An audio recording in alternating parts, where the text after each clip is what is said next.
তৃণমূলই তো অবৈধ হয়ে গেছে। তৃণমূলের বৈধতা নিয়ে প্রশ্ন উঠে গেছে। তৃণমূলের অ্যাকাউন্টের মালিকানা কার কাছে যাবে তা নিয়ে লড়াই করছে। এই অভিযোগ তো দীর্ঘদিন। সমস্ত বিরোধী রাজনৈতিক দলের জব কার্ড নিয়ে তাদের বক্তব্য রেখেছে। আর তৃণমূলই তো অবৈধ হয়ে গেছে। তৃণমূলের বৈধতা নিয়ে প্রশ্ন উঠে গেছে। তৃণমূলের অ্যাকাউন্টের মালিকানা কার কাছে যাবে তা নিয়ে লড়াই করছে। কে জীবিত, কে মৃত, কে মৃত, এই নিয়েই তো তৃণমূলের লড়াই। এখানে তো জব কার্ড এরকম হবেই। বন্দে মাতরমের সৃষ্টি বাংলায়, বন্দে মাতরমকে খণ্ডিত করা হয়েছে বাংলায়।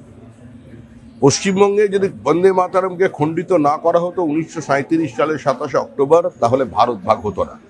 নেতাজি সুভাষচন্দ্র বোসকে যদি কংগ্রেস থেকে বিতাড়িত না করা হতো, উনি একমাত্র ব্যক্তি ছিলেন যিনি দাঁড়িয়ে বলতে পারতেন যে I do not believe in two nation, I believe in one nation, India can not be will not be divided. সুতরাং বন্দে মাতরম গান করা নিয়ে এর আগেও পশ্চিমবঙ্গে বিতর্ক তৈরি হয়েছে। মদনলাল খুরানা দিল্লিতে মুখ্যমন্ত্রী হবার পর তিনি বন্দে মাতরম গাওয়া প্রত্যেকটি সরকারি স্কুলে বাধ্যতামূলক করেছিলেন। সে সময় কংগ্রেসের অফিসিয়াল স্টেটমেন্ট ছিল যে worst ever example of divisive politics। পশ্চিমবঙ্গের প্রাক্তন প্রয়াত মুখ্যমন্ত্রী বুদ্ধদেব ভট্টাচার্য বলেছিলেন যে আমার ভাবলে আশ্চর্য লাগে বঙ্কিমচন্দ্রের মতো একজন প্রতিভাবান উপন্যাসিক কি করে আনন্দমঠ উপন্যাসটি লিখেছিলেন। কংগ্রেসের তদানীন্তন নেতা সৌগত রায় বলেছিলেন যে বন্দে মাতরম বা আনন্দমঠের মধ্যে সাম্প্রদায়িকতা আছে। কমিউনিস্ট পার্টির প্রতিষ্ঠাতা সদস্য মুজফফর আহমেদ তার আত্মজীবনীতে তিনি লিখে গেছেন, বঙ্কিমস বন্দে মাতরম from beginning to end is full of hatred. A boy who is Muslim, it is not unaccepted to him because by upbringing he is monotheist with like me. তো এইটা ছিল কমিউনিস্ট পার্টির অবস্থান। সুতরাং পশ্চিমবঙ্গে বন্দে মাতরমের বিরোধিতা হবে, বঙ্কিমচন্দ্রের বিরোধিতা হবে, রবীন্দ্রনাথ ঠাকুরের জনগণ মনোধি নিয়ে পঞ্চম জর্জের সঙ্গে ঝুলে দেওয়ার চক্রান্ত চলবে, এটা স্বাভাবিক ব্যাপার।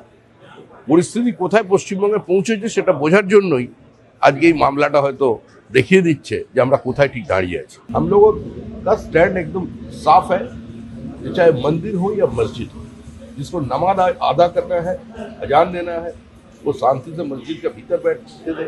जिसको हनुमान चालीसा का पाठ करना है वो भी हनुमान जी का मूर्ति का सामने बैठकर पाठ करें। माइक लगाकर हर समय ये सब मत करें। ये पार्टी का स्टैंड है। अभी पुलिस कैसे कर रहे हैं, क्यों कर रहे हैं, कब कर रहे हैं, ये का जवाब पुलिस ही दे सकती है। वंदे मातरम की जन्म पश्चिम बंगाल में हुआ था। वंदे मातरम को खंडित भी पश्चिम बंगाल में किया गया। अगर उस दिन 1937 की 27 दिसंबर वंदे मातरम को जवाहरलाल नेहरू जी ने खंडित नहीं किया होता तो शायद इस देश की बंटवारा नहीं होता। सुभाष चंद्र बोस को अगर कांग्रेस का हटाया नहीं गया होता तो वही एक आदमी था जो सामने आकर कह सकते जो हम टू नेशन थ्योरी के ऊपर विश्वास नहीं करते, I do believe in one nation, India will not be divided. तो ये तो होना ही था।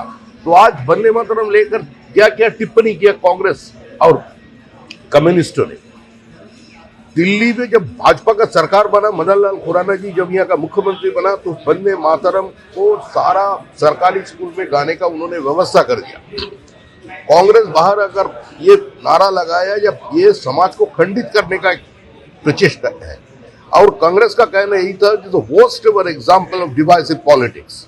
पश्चिम बंगाल का पूर्व मुख्यमंत्री कॉमरेड बुद्धदेव भट्टाचार्य बोला था, हमको सोचकर ये हैरानी होता है कि बंकिम चंद्र जैसा ऐसे एक प्रतिभावान उपन्यासिक कैसे आनंदमठ लिख दिया।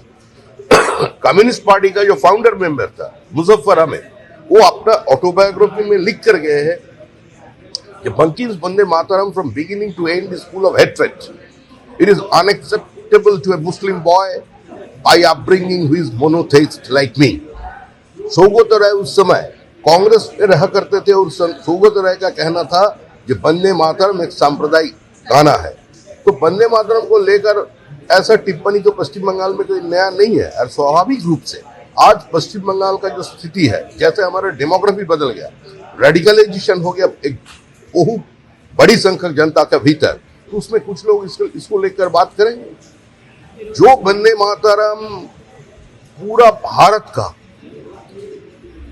स्वतंत्रता आंदोलन में एक जान फूंक दिया था। बंकिम चंद्र चट्टोपाध्याय अपने जीवन के अंतिम क्षण में अपने छोटा बेटी को बोल कर गए थे कि देख लेगा एक दिन इसी वंदे मातरम आने वाला 20-30 साल के अंदर पूरा हिंदुस्तान की, हर हिंदुस्तान की सीने का खून खोल देगा। तो ये उसका कहना था। जो स्वतंत्रता सेनानी वंदे मातरम कहकर आपने फांसी की रस्सी को चूम लिया था, आज उसी वंदे मातरम को लेकर राजनीति हो रहा है। जब वंदे मातरम को 150 का सालगिरह